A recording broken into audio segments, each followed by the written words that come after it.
¿Alguna vez dijiste algo en el momento equivocado y sentiste que el suelo se abría bajo tus pies? Eso me pasó a mí. Una noche. Una pregunta. Y lo que vino después fue lo último que esperaba. La lluvia caía con fuerza sobre el estacionamiento trasero de la Fonda La Séptima, en el barrio Manila, al oriente de Medellín. Era tarde, pasada la medianoche. Los locales del sector ya habían cerrado, y las pocas luces que quedaban encendidas parpadeaban como si también quisieran irse a dormir. Yo estaba sentado dentro de mi carro, un Renault Logan gris con el tapizado roto en el asiento del copiloto, mirando cómo el agua resbalaba por el parabrisas. No tenía a dónde ir. Llevaba 3 semanas durmiendo en ese carro, moviéndolo de estacionamiento en estacionamiento cada noche para que nadie se diera cuenta. 2 meses atrás había perdido mi trabajo en una empresa de logística. Al principio pensé que encontraría algo rápido. Mandé hojas de vida, fui a entrevistas, llamé a todos los que conocía. Pero Medellín es una ciudad enorme y al mismo tiempo muy pequeña cuando se trata de oportunidades. Una semana se convirtió en 2 en un mes, y cuando ya no pude pagar el arriendo del apartamento en Laureles, mi arrendador me pidió las llaves sin siquiera mirarme a los ojos. Mis amigos, o las personas que yo creía mis amigos, de repente tenían excusas perfectas. Uno estaba viajando. Otro acababa de mudarse con su novia. Otro simplemente dejó de contestar. Así que metí lo más importante en una maleta, el resto en bolsas plásticas que guardé en el baúl, y empecé a vivir entre el volante y el espejo retrovisor. Lo único que me daba algo de cordura era esa fonda. Antes trabajé ahí como repartidor de domicilios. Cuando perdí ese trabajo, empecé a volver como cliente. Pedía lo más barato del menú, una sopa, un tinto, lo que alcanzara, y me quedaba el mayor tiempo posible. No por la comida, sino por la sensación de estar en un lugar iluminado, rodeado de voces, de movimiento, de vida que seguía su curso normal mientras la mía estaba paralizada. Y, también, por ella. Camila trabajaba el turno de la noche. Tenía una forma de moverse entre las mesas que parecía completamente natural, sin apuro pero sin pausas. Sabía quién necesitaba más agua antes de que lo pidieran. Tenía siempre una palabra amable lista, incluso cuando el lugar estaba lleno y el cocinero estaba de mal genio. Yo la observaba desde mi mesa del rincón y pensaba que hay personas en este mundo que hacen todo más liviano solo con existir. Ella era una de esas personas. No éramos amigos exactamente. Éramos conocidos. Ella sabía mi nombre porque yo había ido muchas veces. Yo sabía el suyo porque se lo escuché decir a un compañero. Intercambiábamos saludos, a veces un comentario sobre el clima o lo ocupado que estaba el lugar. Nada más. Pero en ese momento de mi vida, esos pequeños intercambios eran de las pocas cosas que me recordaban que todavía existía para alguien. Esa noche, sin embargo, algo era diferente. La vi salir por la puerta trasera de la cocina, la que daba directamente al estacionamiento. No era hora de salida todavía. Y Camila no llevaba su bolso. Solo el delantal arrugado entre las manos y los hombros encogidos hacia adentro, como si quisiera ocupar el menor espacio posible. Me quedé quieto. Ella no me vio. Se apoyó contra la pared de ladrillo, debajo de una lámpara que parpadeaba cada 3 segundos, y se cubrió la cara con las manos. Lo que escuché a continuación se me quedó grabado, un llanto corto, ahogado, de esos que suenan como alguien que lleva mucho tiempo aguantando y ya no puede más. Susurró algo. No entendí todo, pero alcancé a escuchar: por favor, para. Por favor, no esta noche. El pecho se me apretó de una manera que no esperaba. No la conocía bien. No era mi problema. Pero hay cosas que uno simplemente no puede ignorar. El dolor ajeno, cuando es real, se siente en los huesos. Bajé del carro despacio. Mis pasos sobre el asfalto mojado apenas hacían ruido. Me detuve a unos pasos de ella. Camila. Se giró de golpe. Por un segundo, el miedo le cruzó la cara completa.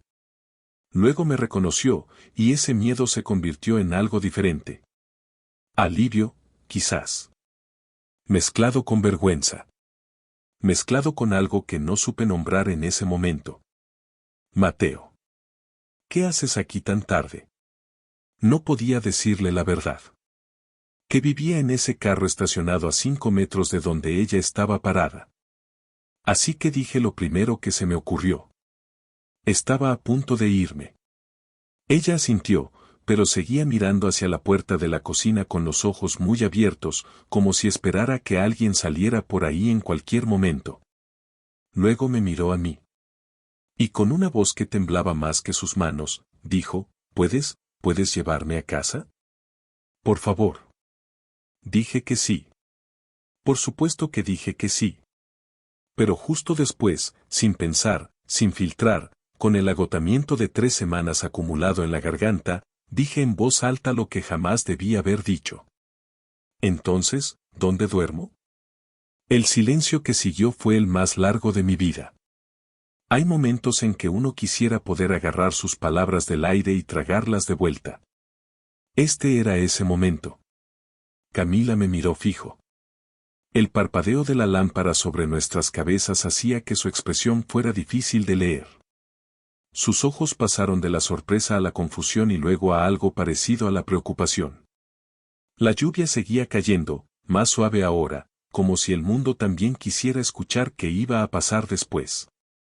Mateo, dijo despacio. ¿Qué quisiste decir con eso? Me pasé la mano por la nuca. Nada. Una broma tonta. Olvídalo. Ella no insistió. Pero tampoco lo olvidó. Lo vi en sus ojos. Había registrado algo, una pequeña fisura en lo que yo decía, y esa pregunta quedó guardada dentro de ella, esperando el momento correcto para volver. Caminamos hacia el carro en silencio. Abrí la puerta del copiloto y, sin querer, empujé con el pie una bolsa de plástico que había caído del asiento trasero al piso. Demasiado tarde para disimularlo. Camila la vio.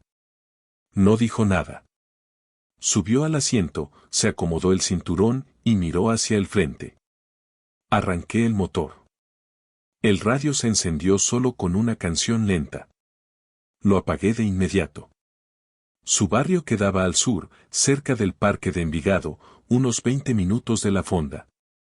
Esas calles son tranquilas de noche, con árboles grandes que forman un techo sobre las aceras cuando llueve.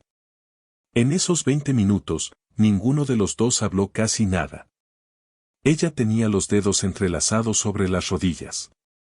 De vez en cuando miraba por la ventana, y yo podía ver en el reflejo del vidrio que sus ojos seguían húmedos.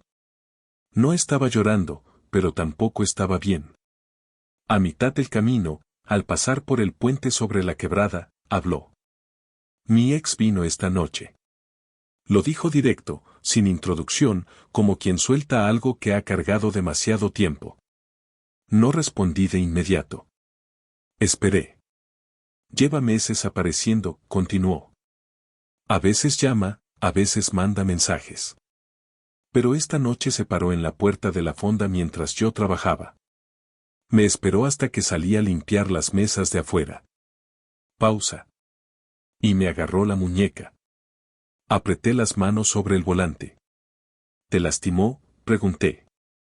No. No fue con fuerza. Fue solo suficiente para recordarme que puede hacerlo. Bajó la mirada hacia sus propias manos. Eso es lo peor. No el dolor. Sino esa sensación de que alguien sabe exactamente cuánto miedo te puede meter sin dejar ninguna marca. Quise decir algo útil. Algo que de verdad sirviera. Pero hay momentos en que las palabras correctas no existen, y lo más honesto es quedarse callado y dejar que la persona sienta que uno está escuchando. Esta noche no te va a pasar nada, dije al final. Ella me miró de reojo. No respondió, pero algo en su respiración cambió. Como si hubiera soltado un poco del aire que llevaba retenido. Llegamos a su casa pasada la medianoche. Era una construcción pequeña de paredes color terracota, con una reja de metal negro al frente y una mata de helecho colgando junto a la puerta. La luz del porche estaba apagada. Todo se veía quieto. Esperé que bajara. Pero no bajó. Se quedó mirando la puerta de su propia casa como si hubiera algo del otro lado que no estaba lista para enfrentar. La lluvia había parado, y el silencio que quedó era de ese tipo espeso que se siente casi como una presencia. Camila. Ella se mordió el labio. «Podrías quedarte un momento», dijo sin mirarme. «Solo un rato. No quiero entrar sola». «Claro», dije, y apagué el motor. Pero mientras pisaba el andén mojado, sentí el peso de todo lo que no le había dicho. Que no tenía a dónde volver después de esto. Que cuando ella cerrara su puerta, yo iba a quedarme en la oscuridad del barrio buscando dónde estacionar hasta que amaneciera. Todavía no lo sabía ella. Entramos juntos, y la puerta se cerró detrás de nosotros con un sonido suave. Adentro todo estaba en calma. Pero esa calma, descubrí en los minutos que siguieron, tenía grietas. Hay casas que se sienten como hogar desde el primer paso. Y hay otras que se sienten como un museo de algo que ya no existe. La de Camila era lo segundo. Todo estaba en su lugar. Las almohadas del sofá perfectamente acomodadas, las matas en las repisas con la tierra húmeda y bien cuidada, los platos secos sobre el escurridor. Pero había algo en el ambiente que no cuadraba, un silencio que no era descanso sino ausencia. Ella encendió la luz de la sala y dejó su bolso sobre la silla más cercana. Se quitó la sudadera y la colgó en el gancho de la pared. Todo con movimientos precisos, mecánicos, de alguien que lleva mucho tiempo haciendo las cosas solo. «Siéntate», me dijo, señalando el sofá. Me senté en el borde, con las manos sobre las rodillas, mirando alrededor con discreción. En la repisa de la ventana había 3 marcos de fotos. Todos estaban boca abajo. Camila lo notó. Se acercó y los empujó más contra la pared, como si al negarles completamente la cara pudiera hacerlos desaparecer. 8 meses, dijo de repente, sin que yo hubiera preguntado nada. ¿Qué? Que él se fue hace 8 meses. Se cruzó de brazos. Y todavía hay noches en que me parece escuchar sus pasos en el pasillo. No respondí de inmediato. A veces lo más respetuoso es dejar que las palabras de alguien caigan sin recogerlas enseguida. Caminó a la cocina, que quedaba al otro lado del mostrador, y tomó un vaso de agua de un sorbo. Luego se apoyó en el mesón y me miró. «Perdona que te haya pedido que te quedaras. Seguramente tienes cosas que hacer. O alguien esperándote». Fue ahí. Ese fue el momento exacto en que entendí que no podía seguir cargando ese peso. No porque me sintiera obligado, sino porque ella acababa de abrirme una puerta sin saberlo, y mentirle en ese umbral se sentía peor que cualquier otra cosa. Respiré despacio. «Camila. No tengo a nadie esperándome». Ella frunció el ceño levemente. «Y tampoco tengo a dónde ir». Una pausa. «Llevo 3 semanas durmiendo en mi carro». El vaso de agua se detuvo a mitad de camino entre el mesón y su boca. 3 segundos de silencio que se sintieron como 3 minutos. «¿Qué dijiste?», preguntó, bajando el vaso despacio. «Que duermo en el carro. Desde que me echaron del apartamento en Laureles. Perdí el trabajo, no pude pagar el arriendo, y los amigos resultaron no serlo tanto». Ella me miró sin parpadear. No era lástima lo que vi en su cara, o al menos no solo eso. Era algo más complicado. Era el rostro de alguien que acaba de entender que la persona que tiene enfrente ha estado cargando algo muy pesado en silencio durante semanas, sin pedirle nada a nadie. Se apartó del mesón, caminó hacia el sofá, y se sentó a mi lado. No al otro extremo sino cerca, lo suficiente para que yo notara que había tomado una decisión consciente al hacerlo. «¿Por qué no dijiste nada?», preguntó en voz baja. «No quería ser una carga». Ella negó con la cabeza lentamente. «Mateo. Solo eso. Con una pausa antes y después. No eres una carga. No sé bien por qué esas palabras me afectaron tanto. Quizás porque llevaba semanas escuchando el silencio de personas que se habían alejado. Uno se acostumbra tan rápido a sentirse invisible que cuando alguien te ve de verdad, el cuerpo tarda en procesarlo. Miré hacia la ventana oscura. ¿Comiste hoy?, preguntó ella. Sí, mentí. Se levantó sin decir más y encendió el fogón. Escuché el clic del gas, el sonido del agua en la olla. 10 minutos después puso frente a mí un tazón de sopa de pasta con pan al lado. No preguntó si tenía hambre. Simplemente lo puso ahí, como quien cumple algo que debió pasar mucho antes. Comí.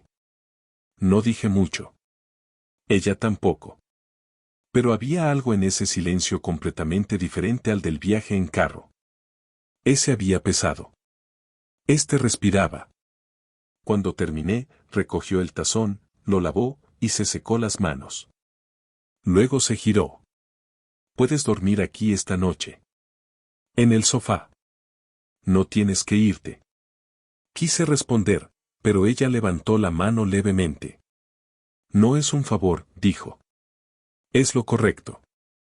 Y se fue hacia su habitación dejando la puerta entreabierta, solo un poco, como quien pone una luz pequeña en la oscuridad para que el otro no se pierda. Me recosté en el sofá, los zapatos en el suelo, la ropa todavía puesta. El techo era blanco y liso. No dormí. Pero por primera vez en semanas, tampoco estaba solo. A las 2:30 de la madrugada, el barrio estaba en silencio total. Ni perros, ni carros, ni voces lejanas. Solo el goteo lento de la canal del techo escurriendo los últimos restos de la lluvia de horas antes. Yo seguía despierto. Le había dicho a Camila lo del carro. Ella lo sabía ahora. Y eso, de una manera que no esperaba, hacía que el pecho se sintiera más liviano y más expuesto al mismo tiempo. Como cuando uno suelta una carga que llevaba tanto tiempo cargando que ya no notaba el peso, hasta que de repente lo siente en los músculos que descansan.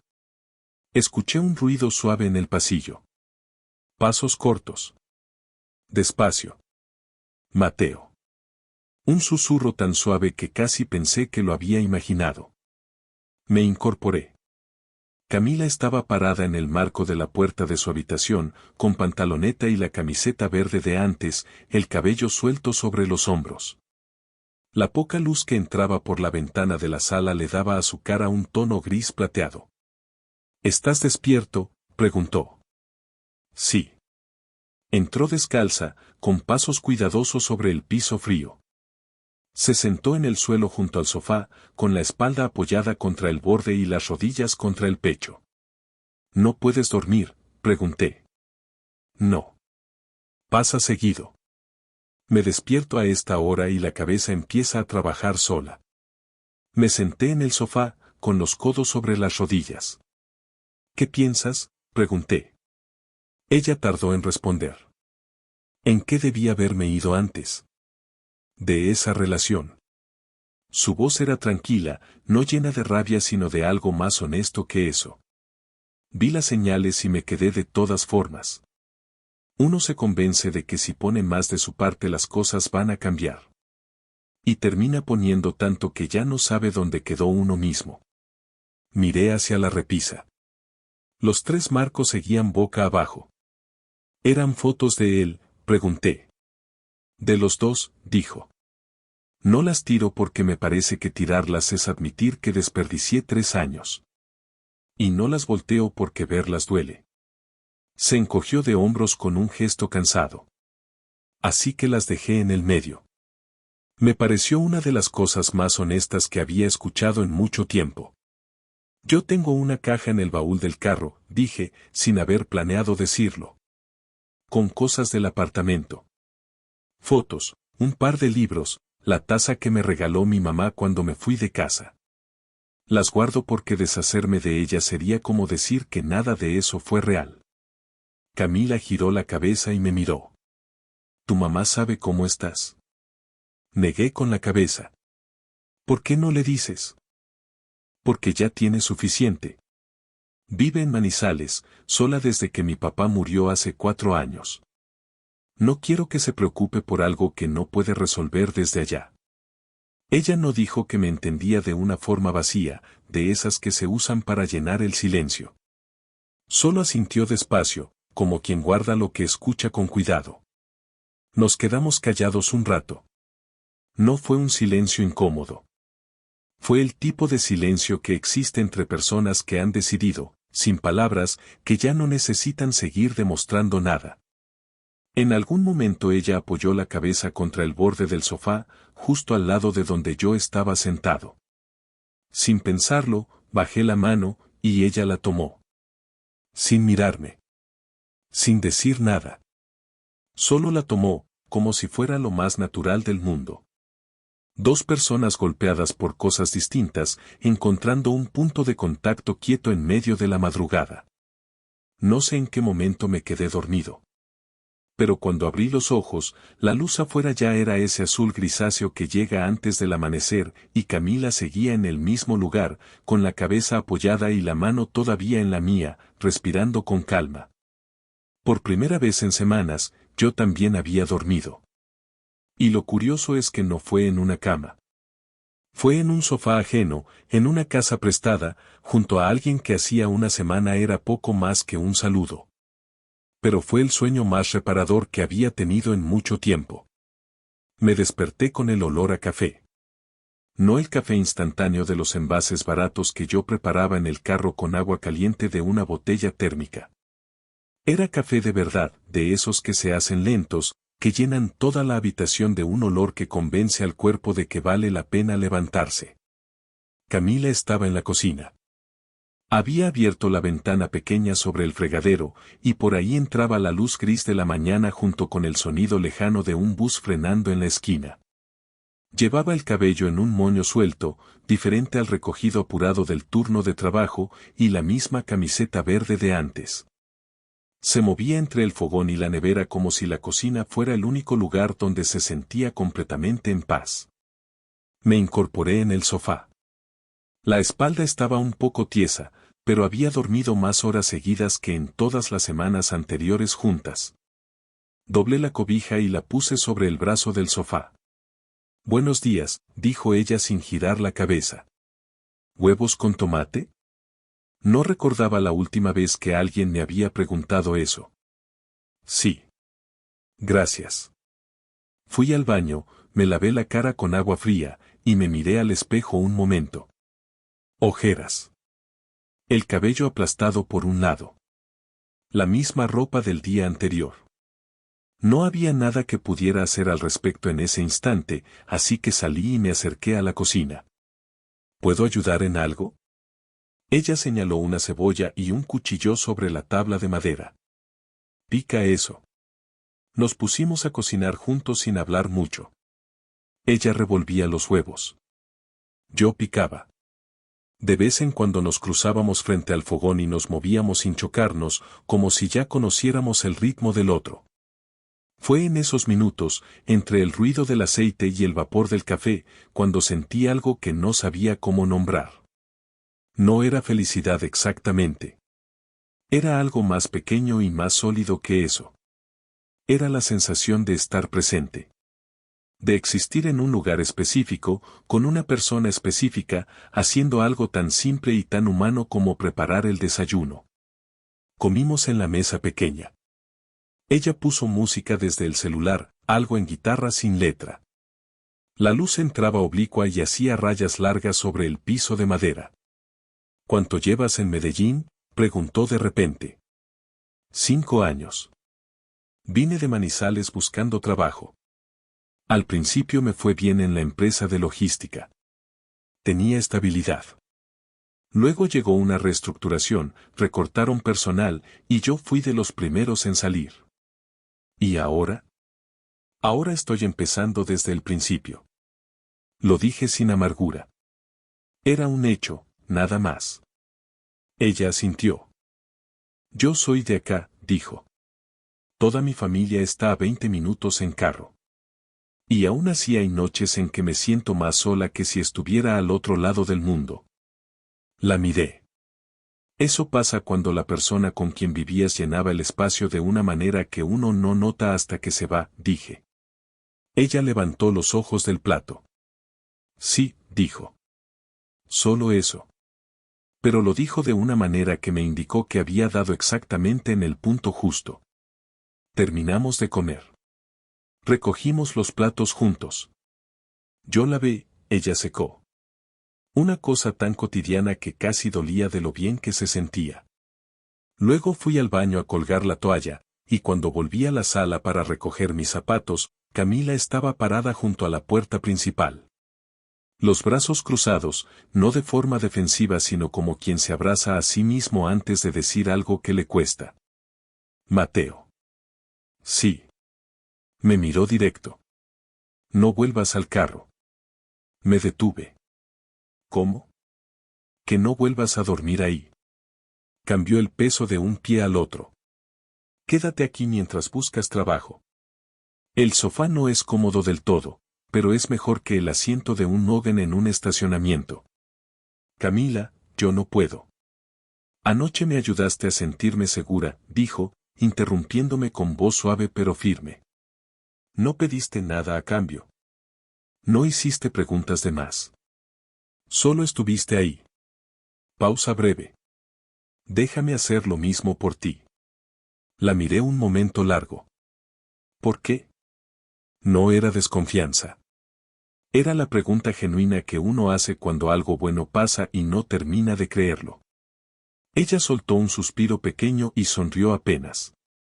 Porque anoche tú me salvaste a mí, dijo. Y hoy yo quiero salvarte a ti. No supe qué responder. Así que no respondí nada. Solo asentí. Y no me fui. Los días que siguieron no fueron perfectos. Nadie dijo que lo serían, y quizás por eso funcionaron.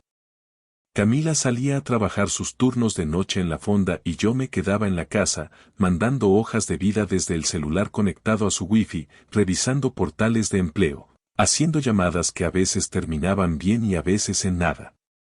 Cada mañana doblaba la cobija y la dejaba en el mismo lugar del sofá. Era lo mínimo que podía hacer. El segundo día fui al carro a buscar ropa limpia de la maleta del baúl.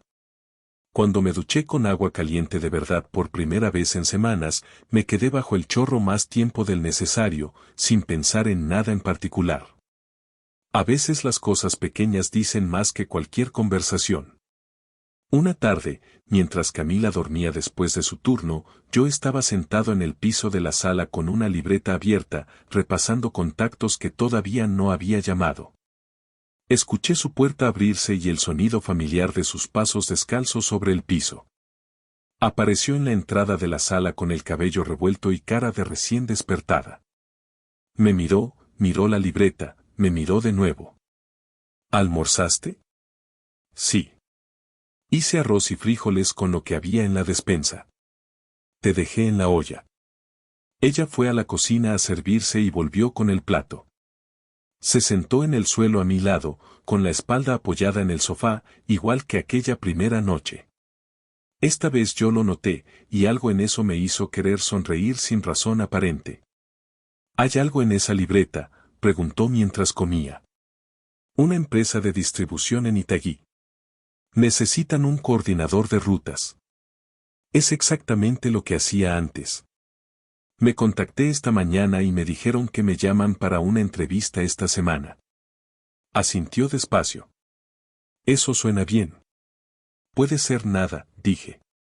O puede ser algo. Siguió comiendo. No lo sabes hasta qué pasa. Era eso lo que más me sorprendía de ella. No inflaba las cosas ni las aplastaba.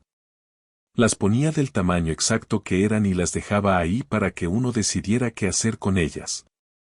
2 días después me llamaron. La entrevista fue al día siguiente. La noche anterior, Camila me prestó la plancha y yo preparé la ropa más presentable que tenía sobre la mesa del comedor. Ella pasó por la sala, me vio con el pantalón extendido y el ceño fruncido calculando si la plancha estaba demasiado caliente, y soltó una risa corta. ¿Necesitas ayuda? No, dije. Bien, dijo, y me ayudó de todas formas.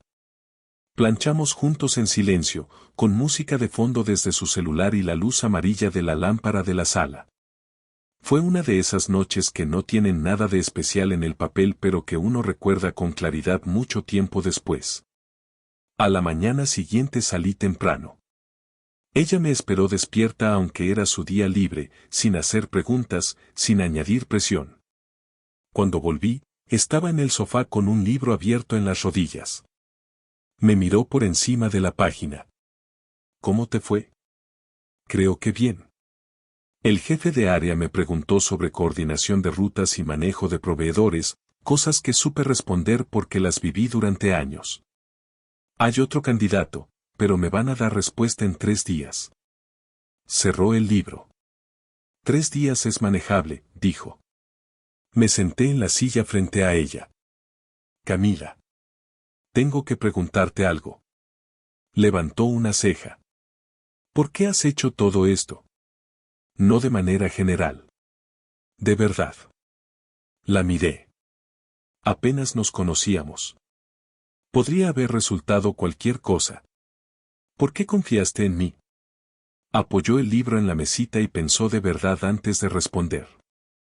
Porque llevaba mucho tiempo confundiendo quedarme callada con ser prudente, dijo. Y esa noche, cuando te pedí que me llevaras a casa, algo me dijo que había una diferencia importante entre las dos cosas. Hizo una pausa. Y porque vi que tú también estabas cargando algo que nadie más estaba viendo. Me quedé callado.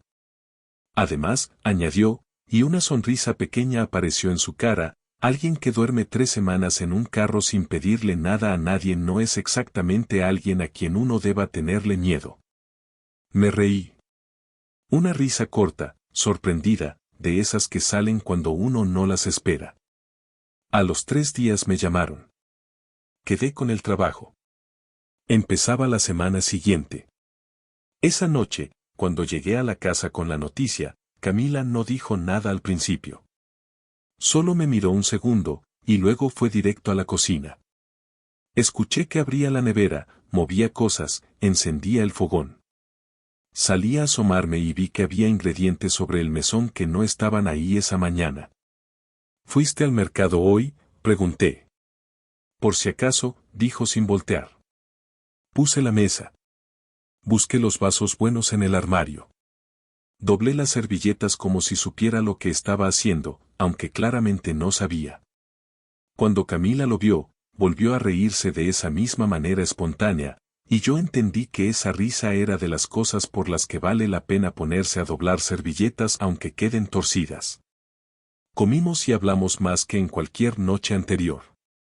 Ella me contó de cuando estudió diseño gráfico en la Universidad de Antioquia y lo dejó a la mitad, no solo por razones económicas sino porque en ese momento no supo defender lo que quería.